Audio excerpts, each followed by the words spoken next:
तर सुप्रिया सुळे बोलत होत्या। विविध मुद्द्यांवर त्यांनी इथे भाष्य केलेले आहे। आपण वळूयात पुढच्या बातमीकडे। बारामती विधानसभेच्या पोटनिवडणुकीचा हा उमेदवार आता ठरलेला आहे। उपमुख्यमंत्री सुनेत्रा पवार याच बारामतीची पोटनिवडणूक लढवणार आहेत। राष्ट्रवादी काँग्रेस पक्षाच्या कोर कमिटीच्या बैठकीत ही पोटनिवडणूक लढवण्यावर एकमत झालंय। बारामती विधानसभेची प्रारूप मतदार यादी 10 मार्चला प्रसिद्ध होईल आणि त्यानंतर लगेचच कोणत्याही क्षणी निवडणुकीची घोषणा होऊ शकते। राष्ट्रवादी काँग्रेस पक्षाचा निवडणूक बिनविरोध करण्यावर भर असेल।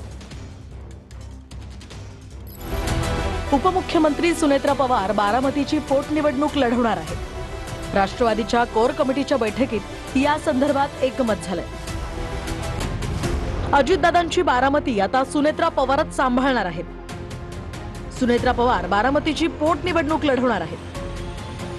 दरम्यान राष्ट्रवादी पक्षाचा ही पोटनिवडणूक बिनविरोध करण्यावर भर आहे। बारामती विधानसभेची प्रारूप मतदार यादी 10 मार्चला प्रसिद्ध होणार आहे। त्यानंतर कोणत्याही क्षणी निवडणुकीची घोषणा होईल। संविधानानुसार कोणतीही व्यक्ती विधिमंडळाची सदस्य नसताना सुद्धा मुख्यमंत्री किंवा उपमुख्यमंत्री म्हणून नियुक्त होऊ शकते।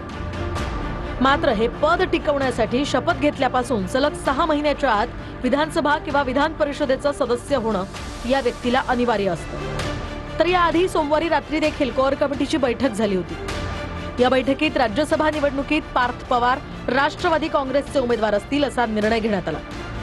सुनेत्रा पवारांच्या उपस्थितीत झालेल्या कोर कमिटीच्या बैठकीत पार्थ पवार यांच्या नावावर शिक्कामोर्तब करण्यात आलं। तर प्रफुल्ल पटेल यांच्या मुंबईतील निवासस्थानी ही बैठक झाली होती।